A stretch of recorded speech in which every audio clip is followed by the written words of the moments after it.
Good morning, everybody. Welcome to the St. Louis podcast for September 8th, 2023. I'm your glorious host today, Eric Brown, partner and chief sales officer at Vi Media, as well as a partner in a holding company that owns multiple home service businesses. Today, we have Christine McDannell on, founder of the Magnolia Firm, on the St. Louis podcast, and we're going to get in the weeds with her and her business. But before we do, this is the St. Louis podcast, where each and every Friday at 7 a.m. Central Standard Time, we drop an episode on all major podcasting, audio, and video platforms, where we meet with the most badass people and creators to talk about business, entrepreneurship, and current events. Let's jump into it. Christine, how are we doing today?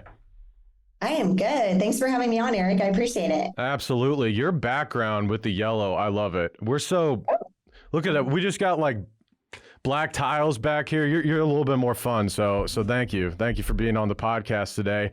A little bit about Christine. Like I said, founder and principal business intermediary of the Magnolia Firm, an M&A brokerage, mergers and acquisitions brokerage firm, helping digital business owners achieve the perfect exit.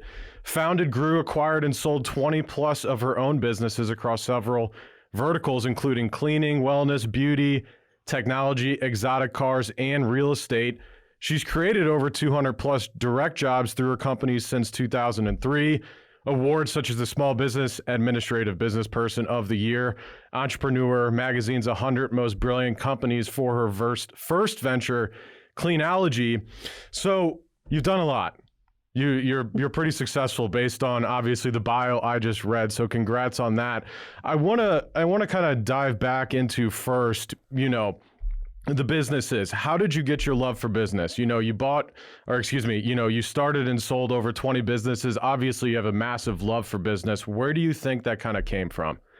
My entire life, as a kid, I was selling candy bars out of my backpack and snow cones and just this hustle. My dad started his first business, or his only business, maybe when I was about 7 or 8 years old. But even prior to then, I just think it's in my blood. But I love it. It's my favorite hobby in the world. So should we start recruiting? All right. So say I am a venture capitalist. Should I be going to neighborhoods, seeing kids that are selling candy and investing directly into them when they're like 8 years old? Ooh, I've never heard this. This is a brilliant idea. This is a brilliant idea. I don't have any kids, and I always was like, you know what I would do? I would be like, lemonade stand. This is your goal. You're not coming in the house until you hit that goal. That would be the kind of boss I would be. And the kids would probably hate entrepreneurship. Kind of like when you force them to do sports, right? Yeah, no, it doesn't. Anytime you force, not even kids, really anyone, anything, they're really never going to do that. If anything, they're going to do the opposite. Okay, so yeah, I think that'd be so funny if there's like a VC firm that just goes around looking for, because I have the discussion with business owners all the time, and it's a lot of maybe not all the time, but I would say definitely over 50% of the time, there's some sort of story that goes back to when they were an entrepreneur as a kid, even if it's like, a lemonade stand or trying to make money, selling Kool-Aid or selling candy bars at school or whatever it is. Almost every single person I've talked to that is a successful business owner, had some sort of past like that, which is always interesting. Oh, I even had a friend years ago, he'd steal his dad's Playboy magazines and he'd rip them out and sell each page at school. That's genius. Oh my God. Genius. But Eric, you've got a portfolio of home service businesses, you already said. So that's service-based. So yeah, maybe you start following these kids along, the years, because that's a service-based B2C business or C2C business as far as working with clients, selling them lemonade. Yeah. You're exactly right. All right. So getting into M&As real quick, if you could give all the listeners just a brief understanding of what mergers and acquisitions, like kind of what that field is. And then also, how'd you get into the industry? What drew you particularly to this? Perfect. So M&A is mergers and acquisitions, but also we do business brokerage. So I'll start with non-M&A, right? So somebody sells their business, and this is lower market typically. And we do, I'm passionate about, of course, the little deals are a little harder. Well, the same amount of work versus a big deal. Sure. Yep. I'll take a 200K if I know it's going to sell quickly. If somebody, I've got multiple instances where these people are like, I want to shut it down, or I want to give it to my employee, and I get them like 200, 300K cash, like within weeks or a month or two. So I don't, I want to help those people when I know I'm like, at least I could get you 200K in a few weeks. Like, let's just put it on the market. So I do those deals, but my sweet spot is about 3 million purchase price. So lower market, it's going to be like a private buyer coming in with cash or SBA loan, anything under $1 million. That's not, typically they're not getting, well, I take that back. We actually had one company acquire one of our listings for 230,000. It was an agency, and they wanted this as a bolt-on. Okay. Integrators. So that's mergers and acquisitions. That's the acquisition side of M&A, or mergers, right? So they're merging two companies together. It's not so much like an add-on. That's the other side of M&A. So we do those deals too. When you move up market, those are more common. Gotcha. Okay. So what brought you into the industry? Why are you, what entices you? Why do you wake up every morning and love M&As and exits? What is it in it for you? I did so many of my own, which I loved. So now I'm kind of like on the sidelines helping people do theirs, which I absolutely love. And I'll tell you how I got into it. So I've had 10 startups in the last 20 years. Okay.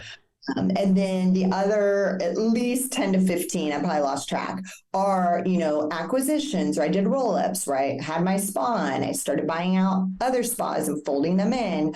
So total businesses like 25 in 20 years, which is crazy. But I love, I love the creativity of starting something from scratch.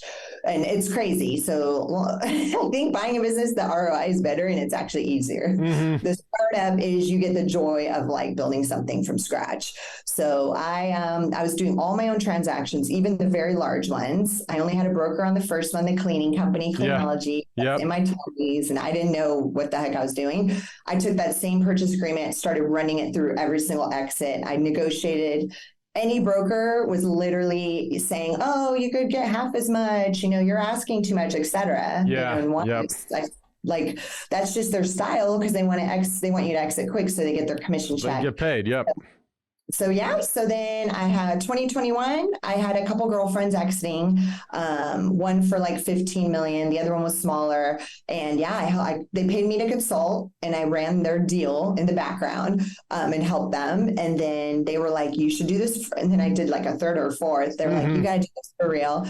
I was like, no, I want to do my M&A boutique business, like retire down the road. Yep. But they're like, you should do it now. And I loved it. It was so much fun. And I launched the Magnolia Firm October of 2021, so almost 2 years ago. And here I am.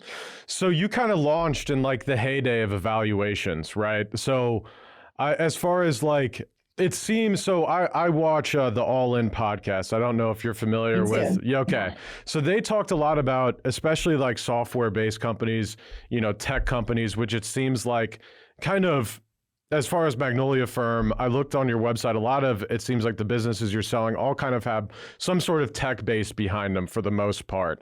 It's not like you're selling, an HVAC company, right? So with that said, it seems like valuations have started to come down. I mean, they used to pay, 5 to 10 years of revenue, which now sounds insane. And that stuff has kind of come down. So I guess my question is, specifically with the evaluations, how have you kind of seen those change, since you started and then over the past 2 years? Great question. So, and I had a software company during that heyday of 2019, 2020, like 2018, 2019. It was insane valuations, pre-rev, like ridiculous. We were only in business 10 months. And had a real big LOI on the table. And so I was in it. That was fun. I knew it was ridiculous at the time. And, you go with it, right? And you ride that wave. For selling businesses, just so you know, it's still a seller's market, which is for cash flowing businesses. That is the key. What happened right now, what's getting wiped out is all those tech companies, they can't raise any more capital. They're running out because they thought it was forever. Free money. free money. It was, but it's not going to last forever. So you have to conserve the cash. Their burn rate's too high. They flip upside down and no VC. There's no more capital. So that's not good. That's what blew up. Now it's making acquisitions like super sexy because it's like, well, let's get a cash flowing business. During COVID, the people getting laid off, first off, and then the other people got forced to go back to the office and they want that freedom they had in 2020. And so now those people are pulling from their 401k. There's a really great way to do that without a penalty. They're taking a second mortgage on their home. They're getting an SBA loan. They're getting investors. So again, cash flowing business, that's easy to do. So they replace their salary. Something has an EBITDA of like net profit, 150K, 200K. Then boom, I just replaced my salary. I'm out of here. And I only put 10% down on an SBA loan, so it's hot. I have seen zero decrease in this world on a seller's market, but the keyword's cash flowing. Sure, that makes sense. Well, why would you spend money on a business if you have money that's not cash flowing? So that's pretty easy. It's just there's plenty of businesses that are, so take those ones that aren't and take them out of that portfolio. I'm curious, Cody Sanchez, are you familiar with her? Have you heard of her before? Oh, very much so. Okay. Have you met her? Or like, how familiar, I guess, are you? I have not met her yet. We get constant calls of people want to buy a boring business. Yes. They want to buy, and I had a cleaning company, back in the day. They want to buy they want to buy a laundromat. Yep. Then a couple weeks ago, I forget which podcast, she literally said word for word that it's stupid to buy a laundromat. Yet her course promotes that. For years. She's made a lot of money. And so my thing is it's not easy to own a boring business. And I want to interview some laundromat owners. I really want to do this. I told my team, bring them on. The machines are breaking. Like people aren't showing up, blah, blah, blah. I always thought laundromats were just to launder money. Is that not right? What did I learn? Oh, wait, Breaking Bad. No, sorry, that was a car wash. But yeah, that was the thing, right? It's like, it's all change in cash. Well, not anymore, I guess, right? But in the past, it always seemed like that. But yeah, she preaches boring business, which is interesting because that's literally all we do at Mogul, our holding company, is we have boring businesses like an insulation contracting company. It's not sexy, but it solves people's needs when it's hot or cold and their house is not insulated properly. But also it's like, I feel like with service-based businesses compared to maybe tech-based businesses, I think the profit margins on tech-based, hopefully, would probably be higher than service-based, especially like home service-based companies. I don't know your thought on that. Yeah, and then some non-sexy businesses, there's a bunch of them that have friends at, and they're raking it in. Something about trash collector guy, he's making so much. Demo and pressure washing, Yeah, so definitely, there's truth to that. And Cody is so end with this, she's super smart. I do love her advice, like brilliant, and she knows her stuff. I guess I just have a hard time with her promoting boring businesses because she's selling a course. And then all these people are calling me and I'm like, woof, like, why wouldn't you buy a tech company for the same amount? Because you're exactly right, Eric. The multiples are higher and they're easier. They're all remote based, recurring revenue. You can try, you're not stuck in the city because now you have a local business. So yeah, the multiples, you're right. I mean, those dip down, unless you have a huge tech company, really, you're talking about EBITDA of like 5 million, 10 million up. Sure. Then you can still get those higher, but yeah, the 10X is even really hard. Yeah. Because from home service companies, it seems like evaluations are maybe 2 years of, that profit of the revenue or of that revenue for the year. And it, compared to tech companies, like you were saying, that are 10 years, it's like, well, that's a big difference. That's a five multiplier. So it's like, that's a massive difference. So it's like she preaches. And the other problem is with really boring businesses is employees, right? Because you have, a lot of boring businesses, a lot of those times, it's not like employees are making 80, 100 grand a year. Maybe they are if they're running jobs and things like that, making the company a lot of money. But for the most part, it just seems tougher on that side of the things. And this is really this conversation's already making me think, what are we doing with all these home service companies that are holding company? We need to get in some easier business over here. And it might be a roll up, maybe PE comes in and takes, tell me the types of businesses that are in your portfolio. It's all home service based companies. So we have an insulation company. We're partnered with a roofing company. We have a few other businesses in there, but they literally all work on a home or inside of a home. Yep. So absolutely every single one. But the hardest thing is employees. But yeah, a PE group, that's the dream. Hopefully in, a couple of years, 5, I don't even care, 10 years from now, they give us a call and they're like, hey, we want to buy all these companies. It's like, thank you. All of our hard work has paid off. No, for sure. And you'll get there. And that's very common. My dad had an HVAC company my whole life. Yep. And those are getting rolled up like crazy. Oh, so my God. I wish I knew that industry. I was too young. I didn't stay in the industry. Plumbing and HVAC, and then anything to do with indoor air quality.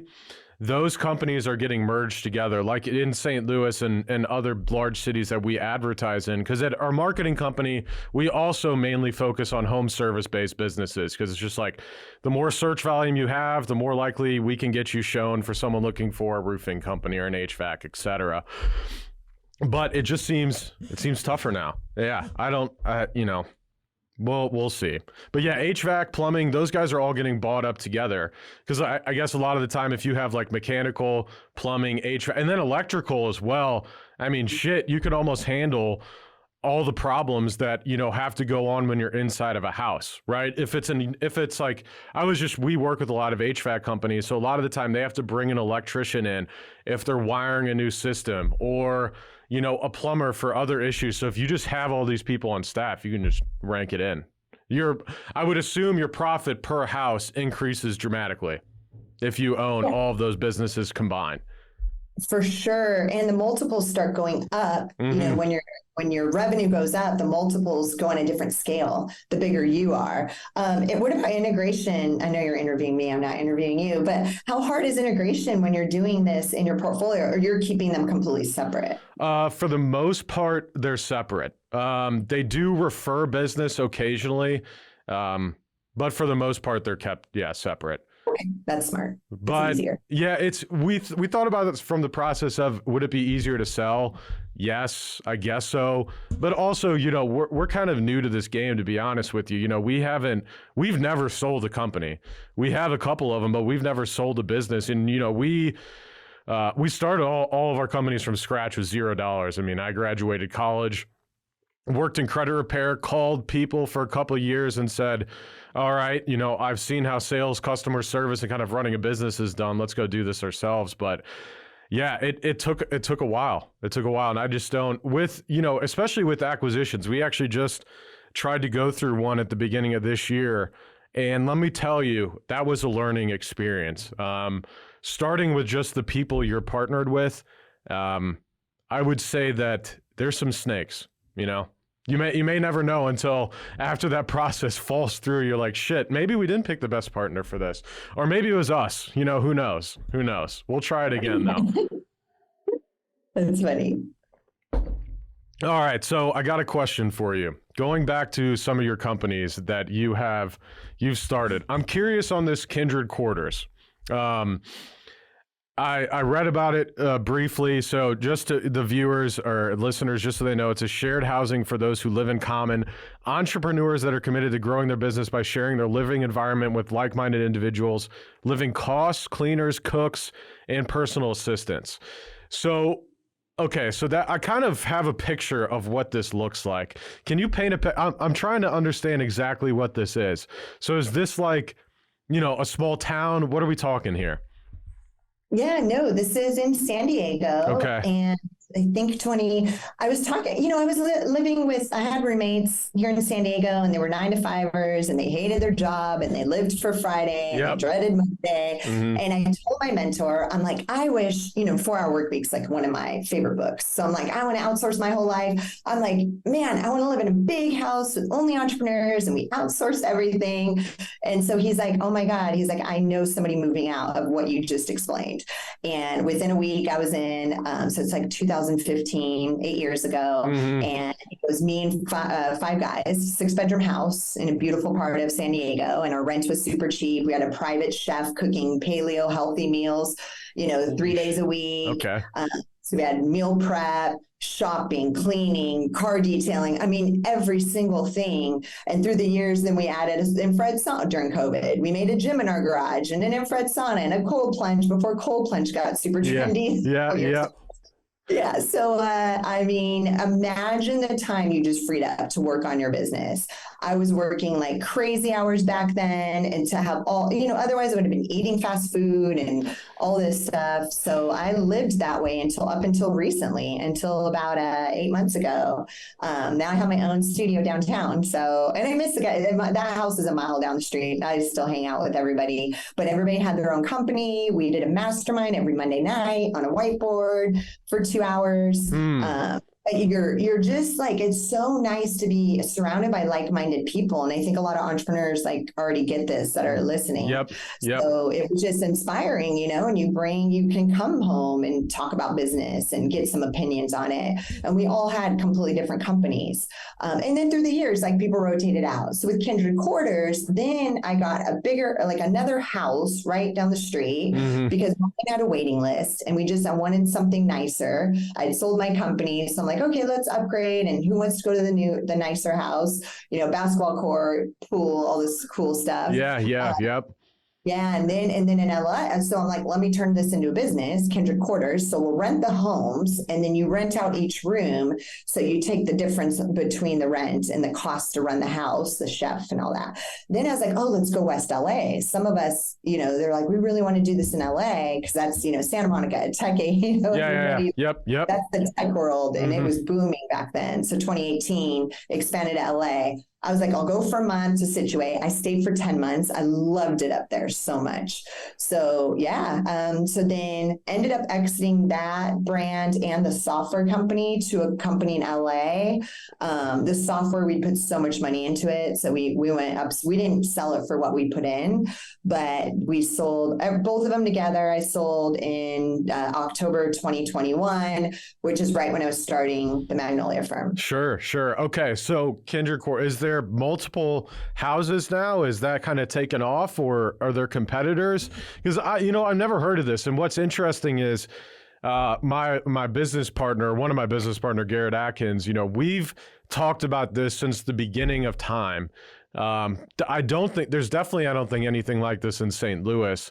But it seems like it makes a lot of sense because when you're talking about the pros, right? You're talking about cooking. Oh my God.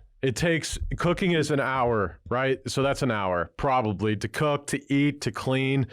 That's an hour. Working out, traveling to and from the gym. Let's say that takes a half an hour. It's like all of this stuff adds up. My car right now is dirty. I wish someone would come detail my car. I just haven't had the time to schedule someone to come detail my car. I got money. Just come do it. Damn it. Just come to me. So yeah, it makes a lot of sense. Now, my real question is, how was the dating life for all of the people in the house?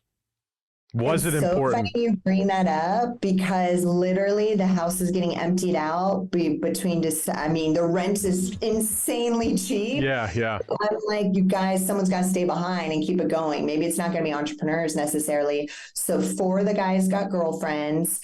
And so they're all starting to move out like pretty much at the same time and move in, get places with their girlfriends. Okay. So dating was always fine. And I mean, it's funny. I made really I became close friends. One of the guys kept dating amazing women, and then I become friends with them, and I'm still friends. And they were cool with that. I'm like, gosh, you're dating such amazing girls, and I'm becoming friends. So no, dating was always cool.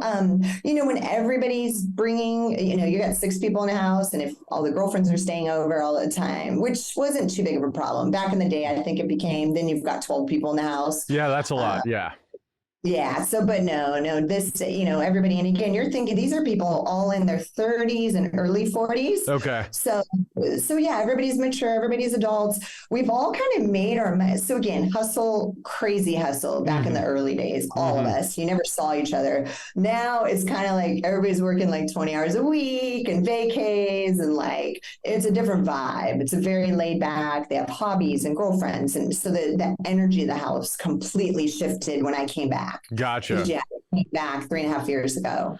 Well, I think that's the goal, or that is the goal for anyone that's listening to this podcast right now that has that goal, is to get to the point of, most business owners I know work way more, have way more stress, and potentially the same or less pay that those that work 9 to 5. So it's tough to be a business owner. It really is. And people don't understand it. I think a lot of employees do understand it if you're in a small business, but if you're in a large business, I mean, they don't care. They probably don't see you. They don't know you. They don't care about you. You're not important to them. All right. So moving on. Okay. So the Lux Car Collective, I wanted to talk about this. I like cars, the reason I wanted to talk about this. So Lux Car Collective was, of course, an exotic car rental. So I wanted to get your thoughts on this. I'm a big YouTube guy. I probably watch more YouTube than anything else. And of course, that means I have, the YouTube Premium membership, one of the few things I do pay for. So a lot of those, I don't know if you're familiar with Super Speeders, Rob, with Gotham Dream Cars, okay, or Royalty Exotic Cars in Vegas, but these companies like blew up on YouTube. Super Speeders Rob goes all the way back. He's Rob Ferretti. He goes all the way back to like 2008 by releasing the Super Speeder videos. He had like a DVD series, like the gumball racing, like the my friend races in that. Yeah. Okay. So there's a lot of, so I hear stories. So I follow some of these channels. I used to listen to Rob more often than I do now, for sure. But Rob would always just talk about horror stories of the exotic car rental business. So I want to get your 2 things: any crazy stories. Number 2, exotic car business. It seems like a lot of them are fake, or like, I don't know. It's almost like a group collective. No one's really trying to make money. Explain it to me. Oh my gosh, that's so funny. And I'm a massive car fan my whole life, and I raced motorcycles, and I just love the whole world. Yeah. So and everybody listening, 2 people to follow on YouTube. I'm just like you. I'm on YouTube constantly, mainly for learning, but then the car stuff always gets my attention. First Motorsport in Dubai is one you want to follow on Instagram. Oh my God, these cars are so sick. Like the most expensive cars in the world, the most rare ones. And then Manny Koshvin, which is out of Orange County here in San Diego. Really amazing YouTube to follow. His garage is so incredible. But he's an amazing business owner. And he literally slept in a car with his family of 5 people when he got here from the Middle East as a kid. Now he owns he does commercial real estate in business also. So, I've seen this guy. I just looked him up. I just subbed to his YouTube channel. And I feel like I've seen him on podcast or something talking about something. Yeah, and he's always happy and like happy-go-lucky, and he starts an exotic up in his garage, and you can't put they go through gas, so the Bugattis and all that. Yes. So he tries to start his garage, so his star doesn't have the gas in it, and he's just laughing, and his story's really cool. I like him a lot, and he's written a couple books that are worth your people reading. I have one horse, so it was more. I sold my spa, made great money. I'm like, let me buy my dream car, which is the R8. Yeah. You still got it? No, because I had to sell it a year later because my software company needed more money.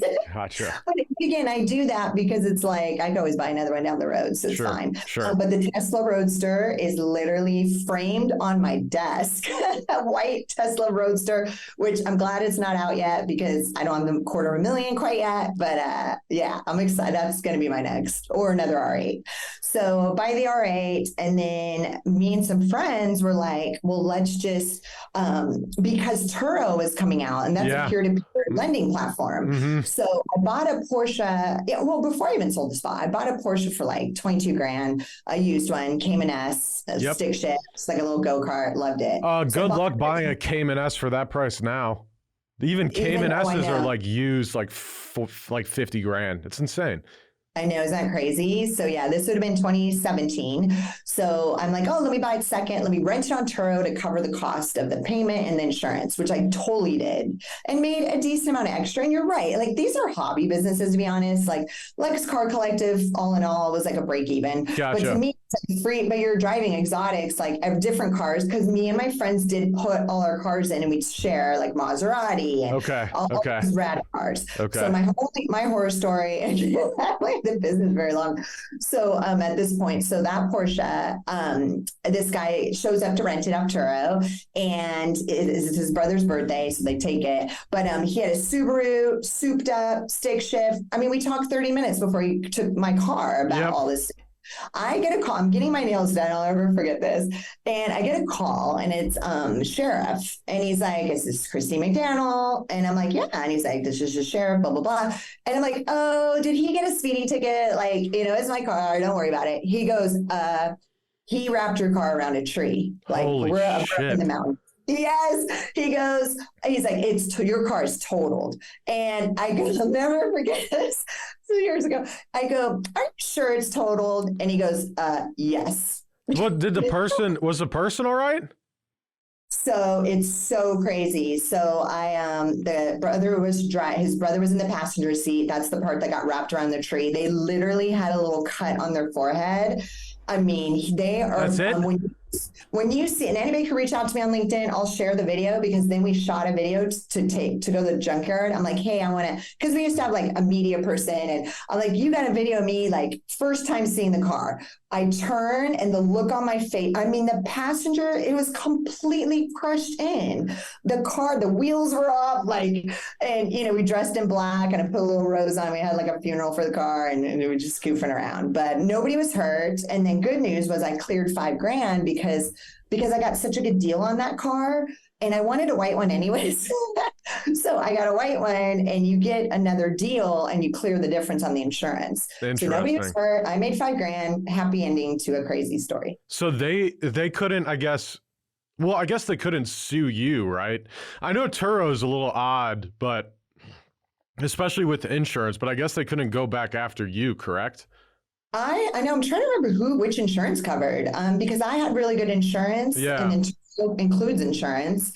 So I can't remember which one cut the check, to be honest. Okay. But yeah, it was no issues, quick and easy. And again, I'm so glad nobody got hurt. Like that would have been a different story. That is, yes, that's the biggest thing. So were they up in the canyons? Where were they driving at? Up in Julian, like 30 minutes out. I mean, those roads are, I take my motorcycle there all the time. Those roads are fun, but he just lost control in a turn.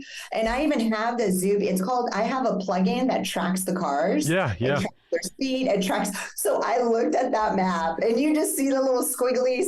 You see him doing the canyon, right? And then you see squigglies like off the road into a tree. Did they say how fast? Did it show how fast he was going?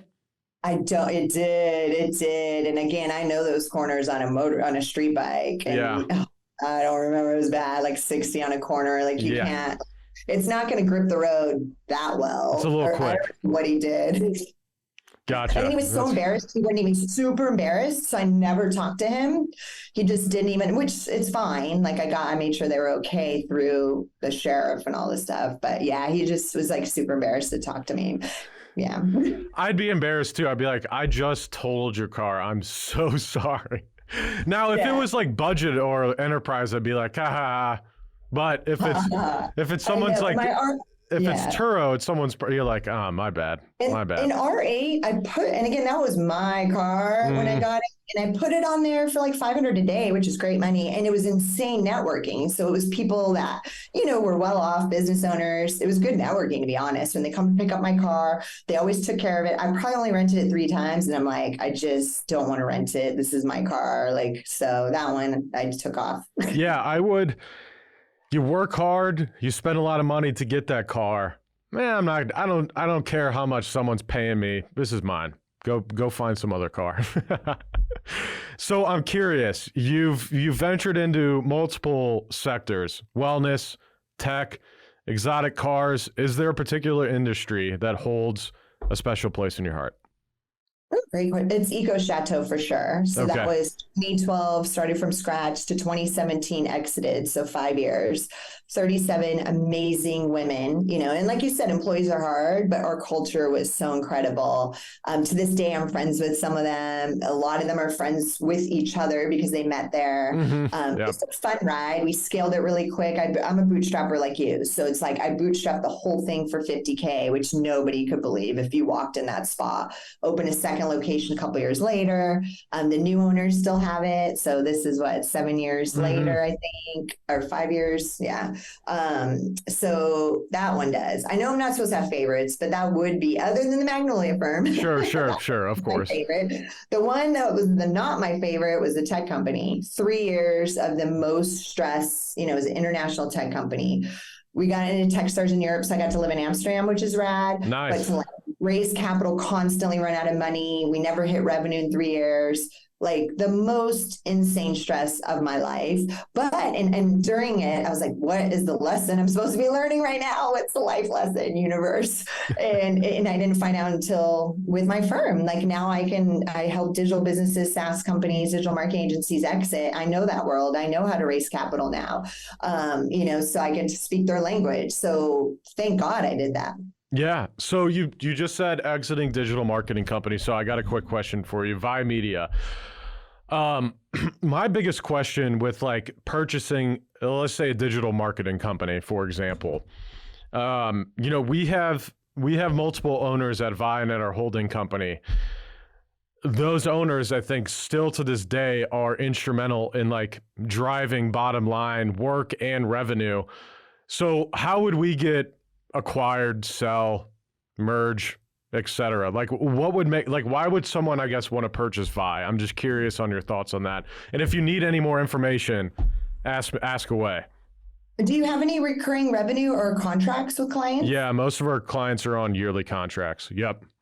Rad. Oh my God, that's huge. Nobody does that. Because it's a barrier to entry on the sales, right? It makes the sales process a little easier.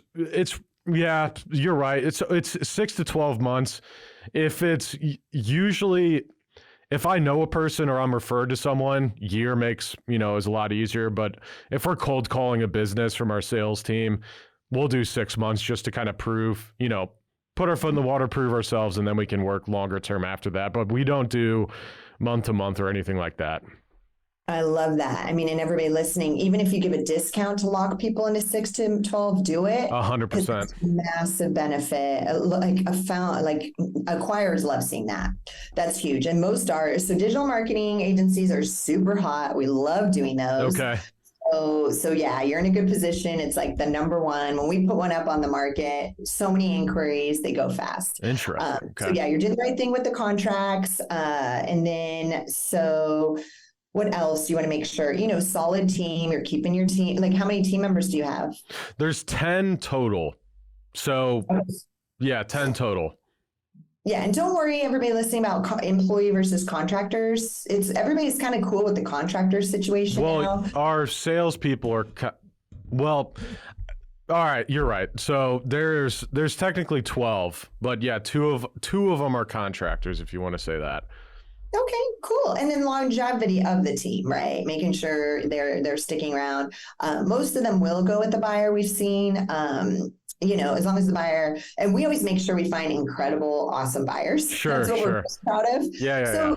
if it's an a-hole buyer, then your team's going to disappear. But you can even write in the purchase agreement, the buyer might want your key person to stay at least 6 months a year. So they're going to write it into the purchase agreement. Totally fair. I would do the same.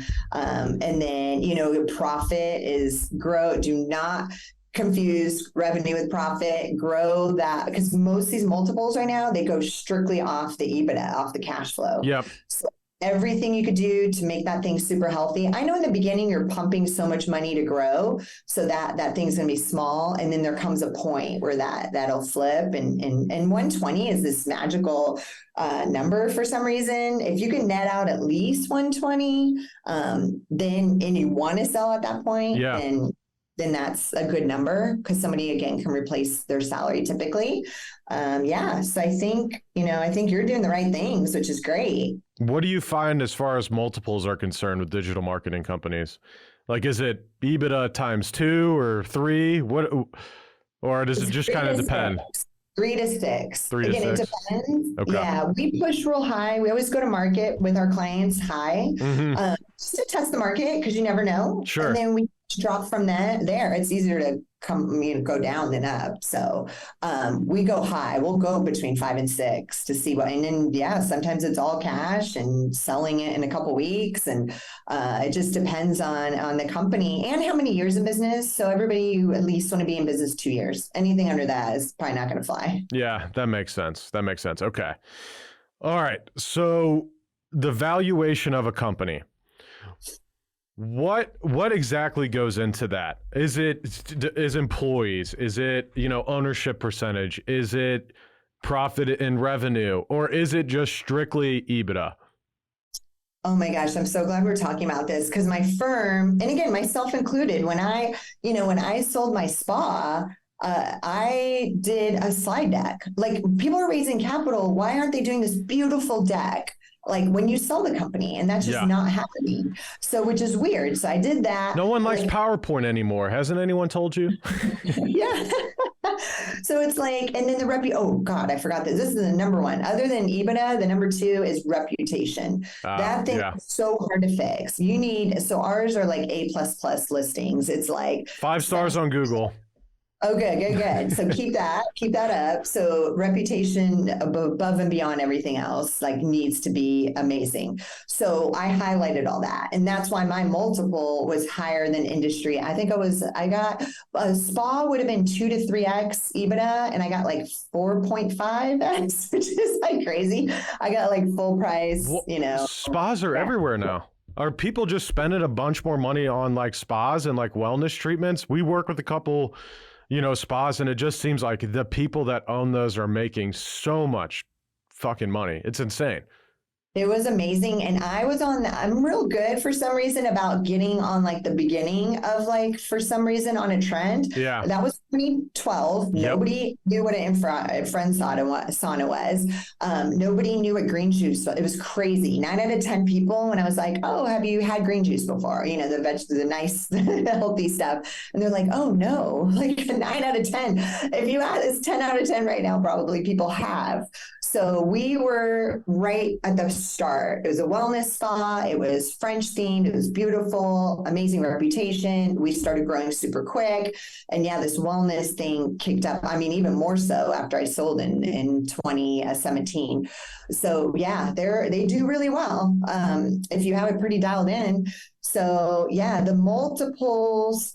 Okay, so let's start with that. So we're going to start with the net profit bottom line. That is the foundation. But again, at our firm, I'm like, let's start building upon that. Let's find the gems in the company. It's kind of the stuff I just said. How long has the team been there? And, how's their reputation? I mean, I'm up in the comments of their Instagram page. Like, I'm going to see if anybody's complaining about anything. Yeah, fair. My due diligence is more than the buyer, I swear, because I'm like combing into anything. So that adds a little bit of value. So there's just all these little value adds that even a seller doesn't see. And towards the end of the transaction, they actually get excited. They're like, whoa, like, we built so much. Like, we were in the weeds. We didn't even see it. I really like they get like excited about their company again. Yeah. Hopefully they don't change their mind, because we take a deposit. They're still exiting, but it's cool to have them excited. And upward trend is huge. Downward is real bad. Mm-hmm. I think stable, we have some right now that are holding stable, and that's fine. So yeah, just these little value adds that we stack on top of, what every other business intermediary broker is like, oh, it's 2x EBITDA. No, there's so many other, it's an art and a science. There's so many other, pieces we got to consider. And my favorite saying to everybody is a business is worth what someone is willing to pay for it. Yep. The end. 100%. Because you never know. They're grabbing market share. They're doing an acqui-hire. They need your team really bad. They're willing to pay extra for that. So it's whatever someone's willing to pay, that's what it's worth. That's 100% true. Yeah. I'm sure you've ran into mergers and acts or sales where it's like, this person's going to pay how much? Yeah, definitely accept that offer. For one reason or the other. Yeah. I just hung up with one. I was like, oh my God, that's a steal, take it. And it's off market. That's why. So many sellers have no clue. Okay. So sellers think their business is worth multi-millions. Hey, I raised 10 million valuation 3 years ago. My company's worth 10 million, no rev. I was like, your company is not worth 10 million right now. Sorry to break it to you. And then you've got people that have no freaking clue what it's worth. And then they massively lowball it. And this one's off market. This guy's already buying a company through us, and he wants to buy this next company already. And I was like, oh my God, Steve, grab it. Like, if you don't grab it, I'll grab it. Yeah. If you don't, I will. So hurry up. That's right. Yeah. All right. So with, say someone's trying to sell their business right now, what are one or two things that someone could either, a small change or a drastic change in the amount that they could get for their business? What are one or two things usually you go in, you're talking to a business, you're like, holy shit, this is going to cost you a ton. Or holy shit, you could be making way more money on this exit if you didn't have X, Y, and Z. Or if you did have X, Y, and Z. Yeah. And for us, we come in as consultants. Our fees are high, not going to lie, but we come in as consultants. We're fixing things as it's listed, because I just time kills all deals. The market is hot. Let's go to market. Let's just fix these things. We don't do so much exit planning, because I'm like, boom, let's just go. If you got your dream price, you would walk anyway. So let's try it and let's fix things as we go. Another big one where I failed to mention is the company wrapped around you. If the company is wrapped around you, it's going to be very difficult to sell, or you're going to have a 2 to 4 year earnout, which, trust me, you do not want. You do not want to have a boss. You do not want to watch them rip your company apart, make shitty decisions, and you can't say anything. So you strip out. So our clients are working about 10 to 15 hours a week. Okay. Right. Yep. Which is if an owner said, I'm not working at all, that's not true. That can't be true. Right. Or it's not a properly ran business. Probably. Yeah. I mean, probably. You got to do some checks and balances. There's got to be something. Yeah. Yeah. So 10 to 15 hours is a sweet spot where that's totally cool. And I could get my seller out of that business within a couple months, right? Because it's he's only working 10 hours. He's got managers, he's got systems, it's dialed, right? Yep. So that's cool. So make sure everybody's stripping themselves out. What that owner is typically doing is a kind of important piece. And I'd love to hear what you're doing. It's the biz dev and the sales and the client relations. So they're landing all the clients. They've got these amazing relationships with their big clients. Yep. And we need to put, so we've done it with one in the last year. We put a great biz dev in place. She's been selling the big clients. She's managing the big accounts. We strip that off the owner. Because again, a buyer's like, well, you're the one landing these clients. And is that what you're doing? Mostly, yes. Yep. Yeah. And that's the last hat. That's the last hat we all hold, right? We're salespeople, and we want to land. We're going to sell better than any. I mean, that's just the way it works. The owners always still sell better than any employee I've seen. I've been a salesperson. I've been a salesperson as an owner. It's a little bit easier, I feel like, to sell your company if you have a stake versus not. All right. One sec, Christine. Don't hate me. Matt is definitely going to hate me. I'm going to go use the restroom real quick. I'll be right back. Hey there, St. Louis podcast listeners. We've got some exciting news from our sponsor, Farmers Insurance of St. Louis, led by the man, the myth, the legend, Mark Lee. Mark Lee of Farmers Insurance is recruiting agency owners here in St. Louis. That's right, Garrett, and everyone knows what Farmers Insurance is, and if they don't, they will now. Yes, it's kind of a household name. That said, as many of you know, a large part of our audience is made up of badass business owners, entrepreneurs, and top producing sales professionals with an open mind like yourself.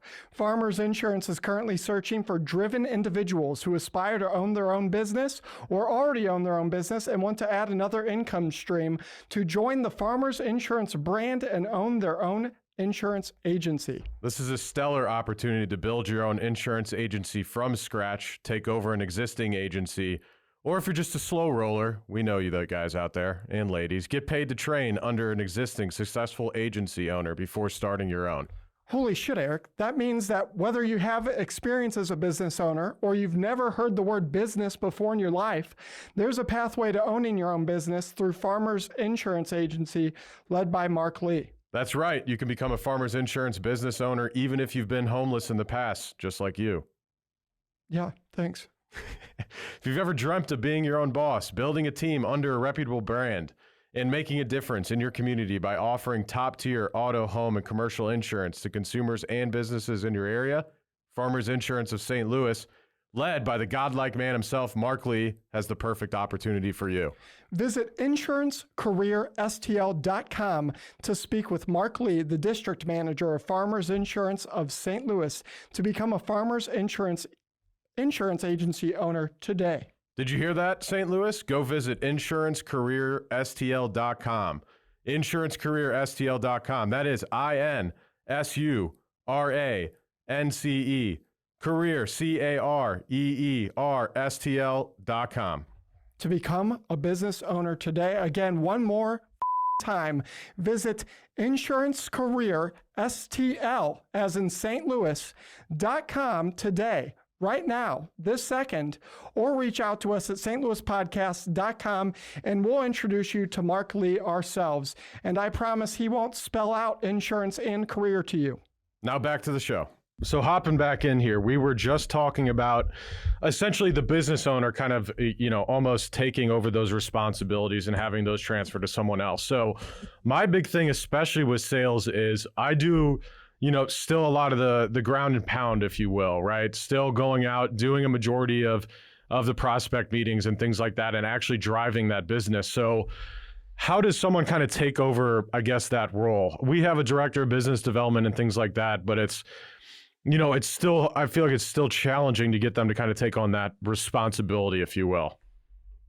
Yeah, I mean, it's just trying to give them as much. And I'm not saying stop altogether. Like even a buyer's going to get it. And that buyer, especially an acquirer of a bigger company, they already have more biz dev, more sales team. They're comfortable like taking it from you guys and getting you out of there. So, okay. So yeah, I wouldn't give it up like too prematurely because then your sales are going to go down. Yeah, sure. That makes sense. Okay, so you're saying if a larger company is essentially acquired Vi, they would hopefully already have that sales department underway. So essentially they just be taking over some of our processes, intellectual knowledge, and then of course our client base. Yeah. And sometimes and trying to land those real big brands. So that's again, another little value add that we find. Yeah. We've got a brand new client now. They're working with L'Oreal and they're working with Sephora and these massive brands that I believe it's going to be a strategic that acquires them to get in the door. The sales cycles to land those clients is insane. It's a couple years. Sure. So they'll shortcut it and they might cross sell some other services. So I always find that when tech companies kind of reach out to you, say you go to their website, almost always, it seems like every single tech company I talk to that's trying to sell services to Vi or one of our other companies, they're always they've worked with HubSpot or they've worked with Salesforce or X, Y, and Z. How have all of these companies worked with these people, or are they just putting a small project basis on the website to give them credibility? Does that question make sense? It does. It's funny. The other hot businesses we do is CRM integrators. Okay. Yep. Super hot, more than digital marketing agencies. Sorry, just a little more. So these are CRM. One thing. So CRM integrators. The biggest thing is we've found, recently, especially when working with larger companies, is they don't even want to go Salesforce. They're we have Salesforce, then we have these other 5 softwares. I'd rather almost pay someone to build me, a system. Oh, wow. So usually they'll pay to integrate because so many of those apps with Zapier and all that fun stuff, like they can take their other softwares. I mean, Salesforce, like HubSpot, we use Zoho. They're Yeah, so Zoho, yep. robust now. They're super, I love Zoho. It's super robust. So we got it tied to Ring Central. It does our calls. It's Smooth Messenger. It does our email. I mean, with a click of the button inside a CRM. Emails, everything's in there. They've got Click, which is equivalent to Slack. So our team, yeah, Zoho's everything. HubSpot's amazing, a little more expensive. Salesforce is super expensive. But Salesforce is slow. I hate Salesforce. It's I haven't used it. It's so ungodly slow. It's insane. Okay, Zoho's cheap and it's not slow, it's not buggy whatsoever. We used to use Zoho a long time ago. That was our first CRM. We were on Zoho 1. I don't know if they still have Zoho 1, but we were on Zoho 1 7 years ago, which was like you paid monthly and you got like everything, all of their integrations. Because Zoho, I don't know if they kind of packaged into one, but they used to have like literally 50 different products or something like that. And you can buy, you can buy it, kind of do the whole thing. Yeah. You should check it out again. It is leaps and bounds what it used to be. Because I checked it out back in the day. Okay. Yeah, definitely check it out. HubSpot's incredible too. It's just more than Zoho. And then Salesforce, that's interesting to hear. I know I'm on the fence about going to Dreamforce next week in San Francisco. Is that for Salesforce? Well, because it's for Salesforce. Anybody can go to it. It's super rad. Yeah. Marketing conference, but our clients would be there. Okay. Like people think about selling their agencies would be there, right? Sure. So we would go for that reason. But no, these CRM agencies, but they don't have contracts. Sometimes they'll have a monthly retainer. So they come in and do all like this manage the software, essentially make sure your zaps are still working, everything's still working correctly, like managing a website, if you will. Exactly. Or just tweaking it, adding more integrations. There's always customizations that are never ending, never ending. Like I know, because in ours, we're always messing with it. Every single week, I'm like, let's add this to our CRM. I would say probably more than once a week, but yeah, there's always something. And we use Pipedrive for Vi. We use like Jobber and some other things for more so our home service companies, but Pipedrive, it's like, damn. There's always something where you're like, why is this not in the system? Like, this is something that would help all business owners. And then, of course, you got to send it in. I remember with Pipedrive, we send a bunch of stuff in probably 3 years ago when we switched over and really built it kind of from scratch and built it how we needed it. We sent a bunch of, what do you call it? Tickets in saying, hey, you guys should add X, Y, and Z. And just a couple months ago, we got a call. They gave us a nice gift card to hop on a call, and they integrated some of the products and services features we've talked with them about forever. So that was nice. But it's like, man, I don't know what they're always working on. It's like, can't you just start adding stuff? You're not adding stuff quickly enough. It's almost like it's not being updated quickly enough. I mean, I had a tech company, so I can empathize. I know. I'm over here like, why can't you do this? What the hell? No, I hear that a lot, and I'm like, it's not that easy. But I used my body online back for the spot, and it was incredible. So I literally was on the support at least the first 6 months, every day for 30 minutes to an hour, because our stuff needed to be so customized with monthly wellness memberships, annual. We had to tweak that software like so significantly, but then we got it dialed. Like it was so incredible, but it took me 6 months just to do the customizations. I'm a salesperson at heart. I hate doing that stuff. Like setting up a CRM. Oh my God. Like any type of that kind of work, I'm just like, I wrap my brain around. I'm like, there's got to be someone else that can do this better than me. Cause I just straight up don't want to do it.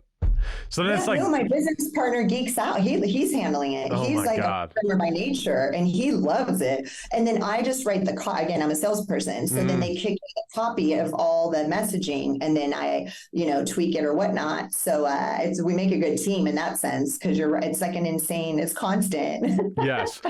But then I lead sales, so I'm like, the CRM, man, it's like under my job and responsibilities. But then, of course, we have a COO and one of our other business partners who definitely is more of the implementer in terms of like actually making sure that stuff gets set up, because that's definitely more him than me. That's for sure. And that's honestly something I found in businesses is usually one of the big things if someone isn't successful or is kind of just spinning their wheels, a lot of the time what I find, especially if they're a solo entrepreneur, is they're either like a visionary or an implementer, and they're not both, right?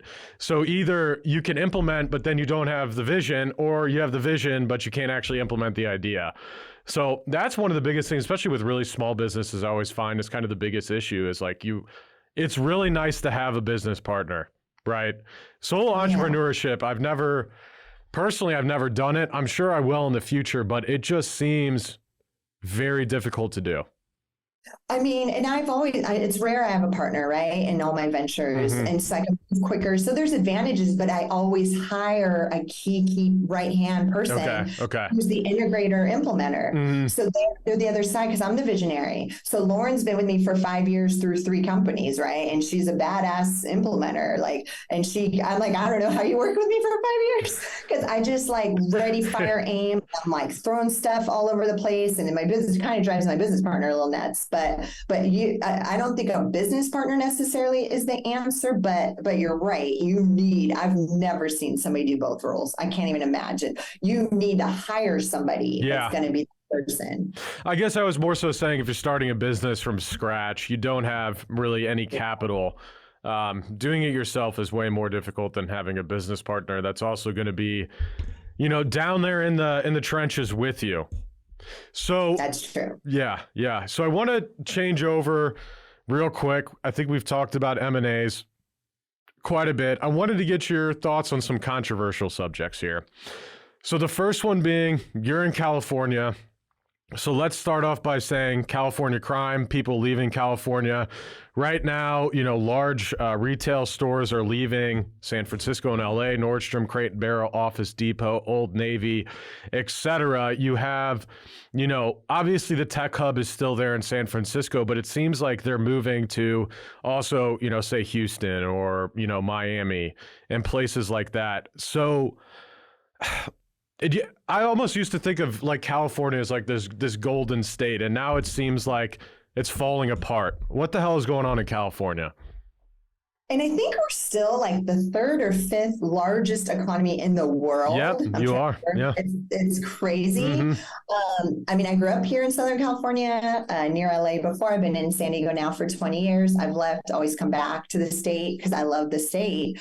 And I don't mind paying crazy taxes. I think it's worth, I call it the sunshine tax. Yeah. It's worth it. And it's expensive here. I mean, it would be so crowded here if it wasn't expensive, to be honest. And it's funny, and I love this, it's like because a lot of my friends are making a bunch of money, so they bailed out to Florida and Texas to not pay tax because they saved multi-millions. Sure. Think about this for a second, and this is my train of thought. We did all this work and made all this money to be able to live the life we want to live where we want to live. But now you made all this money, and you're like, oh, I'm going to live in Florida and suffer half the year. Like, what was the whole point of everything? You know what I mean? It is what it is. I'm going to pay to live where I want to pay and not suffer. So, those businesses moving out of here, those tech companies moving out of there, don't blame them one bit. San Francisco is extremely expensive. The homeless is insane. Yep. It's so hard to do that. So they did bail out. The sad thing is they took the families that bought the houses, and now those tech companies are like, and I just met somebody this weekend. He's like, they forced me to go part-time. He had bought a house in Tahoe. So now he has to spend 50% of time in San Francisco, 50% of the month. So he'll go for like 2 weeks at a time. So that's what's going on with all that. I don't blame COVID. So many people bailed, right? They weren't happy with how it was being handled. Yep. And then again, why would you stay here if you could go remote? They left. So that's, the homeless is real bad. I would say that. So it's always, I pay attention to California. Why? I don't really know. I love California. I've been there a couple times. I love LA, Malibu, Santa Monica. I haven't been to San Francisco or San Diego yet. I'll have to get out there. But you're right. The weather, like, it's super nice. All right, pollution aside in LA, you know, it's pretty damn nice. A large majority of the time. Why did you come here? I don't see pollution anymore. Is it not still hazy and shit? I don't know. Maybe that's just one of those things I just think of when I think of LA. I don't know. A couple of years ago, I went to Malibu 4 years ago, and then I went more to like the Hollywood side 3 years ago. So there's so many Teslas now. Maybe that's how it made a significant. Except where's the power coming from, you know, from California to power those Teslas? I don't know. I don't know if California is renewable quotations or what's going on there. Who knows? Yeah, we have the sun. So we have massive solar farms. Even where I grew up, there's massive solar farms out here because of the sun. That makes sense. Mm-hmm. See, that makes sense. And then to this tax point, this is my California, it's like this, like you guys probably heard national news about this hurricane coming in, and supposedly San Diego was supposed to get hit the hardest. Yeah, yep. And then I was in LA that day, actually, and then I was driving back in it, but it literally was rain and a tiny bit of wind. It was such a joke. Like you see pictures of people getting toilet paper again. I'm like, God dang. And then this earthquake happened, which I was bummed I missed it. I mean, I saw that. Yeah, 5.0 near LA, which that's decent. But I was in the car almost in San Diego, but I was in the Northridge one. Like I like earthquakes, believe it or not, as long as nobody gets hurt. And then my joke was like the taxes. I'm like, okay, we pay, 8% tax for the wildfires, add another 2% for the earthquakes. Yeah. It's so funny that we pay so much in taxes and our state is so wild with like stuff. Well, you pay a wildfire tax? Wait. No, I'm just kidding. Honestly, maybe you should, because it's one of the things. Maybe other countries do this better. Maybe I just don't know what the fuck I'm talking about right now. But it seems like the United States does a poor job of like pre-burning, if you will, of like making sure that areas that are highly susceptible to fire, we just go in there and essentially pre-burn that. That way, it's then not an issue. Especially like you remember I don't know if the Canada fires are still going on. That was in remote areas of Canada. It's a little bit different, but like the United States, I mean, close to cities, it's like, I don't know why we have the issue that we have, especially considering, like you were saying, how much people pay in taxes in California. It's crazy. It's crazy. So the other thing I wanted to ask about is the commercial office space. I'm curious if you have any thoughts on that. It's been a point of contention really since like 2021 when everyone kind of moved out of commercial office space. I know in San Francisco, there's a ton of Class A office space available. And of course, the big problem is apparently a lot of this money is wrapped up in pensions and things like that. But it doesn't seem like a lot of companies will ever go fully back, in person. So my question to you is, number one, what's the word on the street, or is there word on the street as far as commercial office space? And then number two, what's your thoughts on working remotely? So again, Manny Koshman is a great person. He has 2 YouTube channels. He has the car one and he has his business, his commercial real estate. So he teaches. My friend even paid a lot of money, like $5,000 to go with him for a weekend to learn in a mastermind. But the guy knows his stuff like crazy. So I've kind of a little bit studied, and I have my real estate license, but I was always on the residential side. Mm-hmm. You're exactly right. San Francisco, I mean, it's a ghost town still. I don't ever see everybody going back full time. Yeah. And it's sad because, Apple made that beautiful campus and, like right before it happened. So, and you got food and you got all these cool things. You got a nap room. I've actually I've been in Google in LA, their new one. So I don't know what they're going to do there. My problem with a nap at work is I just feel gross after a nap. I almost need to rinse off. They got showers there too. I would assume so.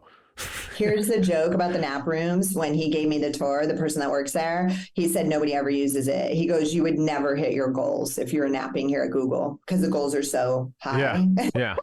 He's like, they're just doing it. It's just like nice to say, oh, we got a nap room. Please relax. Just check it off the list. Yeah, we have a nap room, but don't worry, you'll never be here. Yeah, and the food I ate there, the food was freaking incredible. So again, if they provide all that, you're never going to leave, right? Yep. You got a gym. so you could work more. So I think that's an interesting strategy. So Manny in Orange County, and he does Texas also. I think what's going to have to end up happening with those big buildings is they're probably going to convert them to multi-residential units. I mean, that sector is blowing up. My friends are in that world.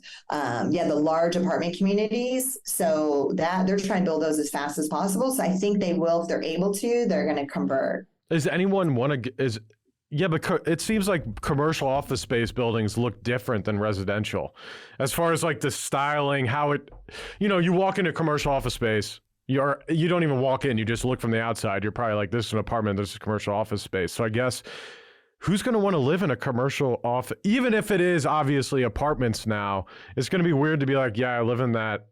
Or maybe they'll make it look amazing. I don't know. Yeah, it's a massive renovation. Okay, makes sense. Massive, yeah. But if you could pick up the stuff, it's such a steal. So yeah, all that stuff's down right now.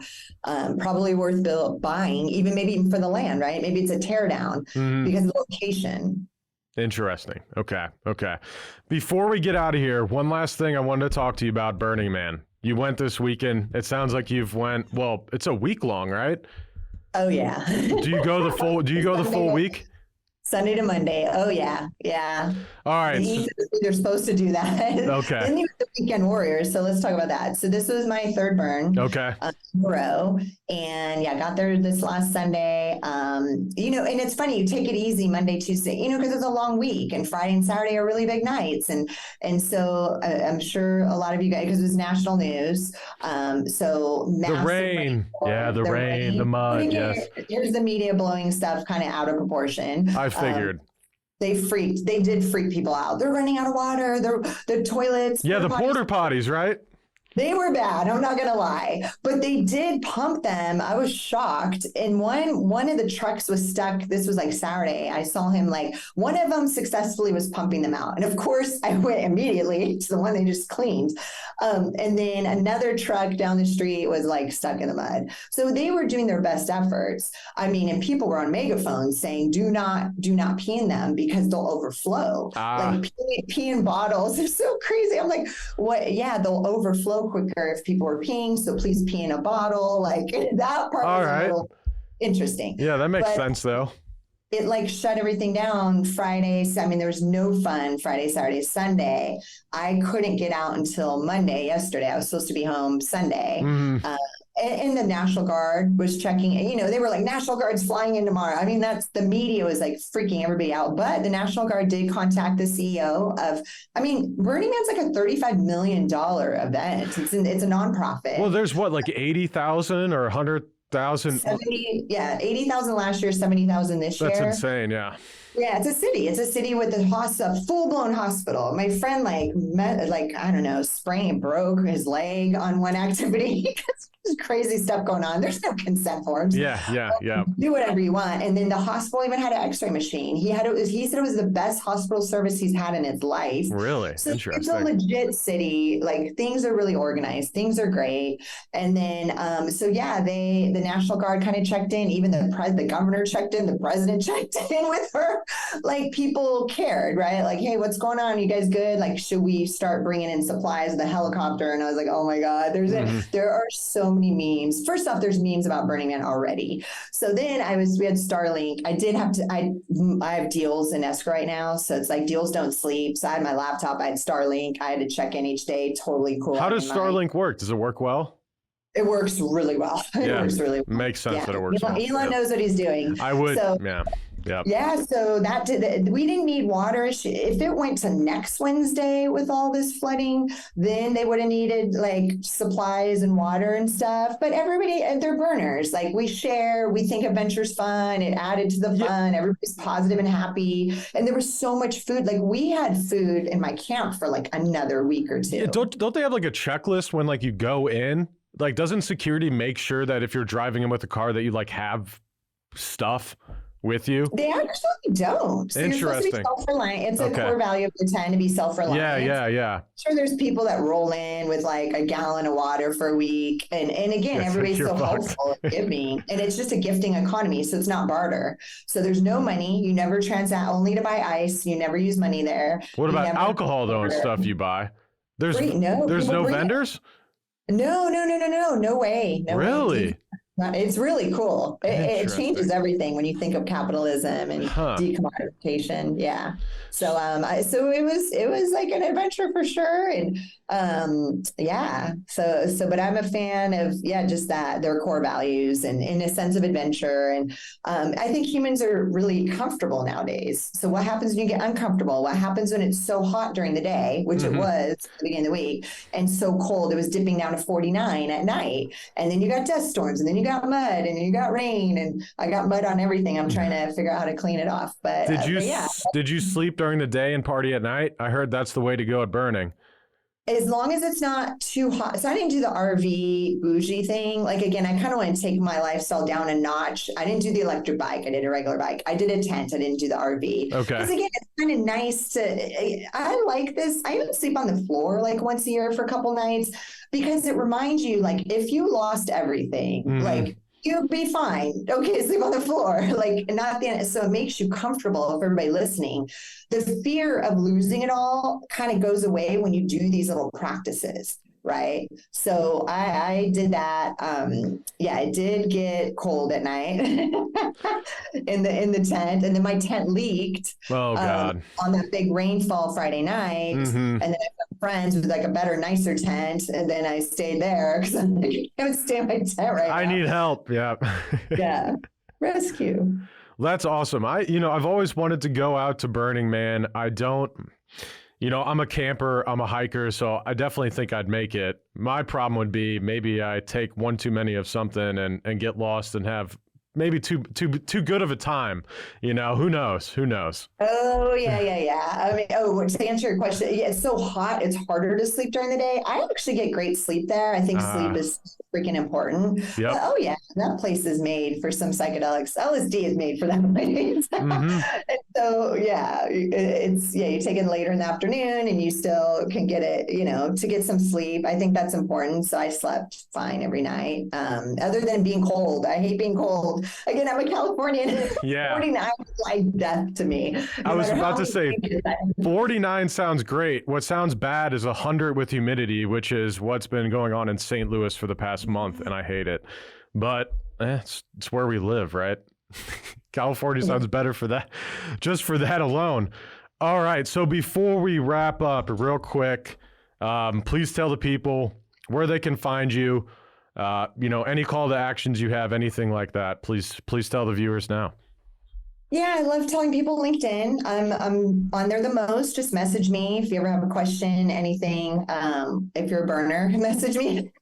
I love meeting burners in the business community. It's kind of fun. LinkedIn for sure. And then the Magnolia Firm is on all the social channels, YouTube, Instagram, Facebook. Yeah, all of them. If you want to check out the firm. And so this was such a great, fun conversation, Eric. I get to talk about things I usually don't get to talk about. Well, no, thank you. I like to, try and hop into stuff that's not so business sometimes to...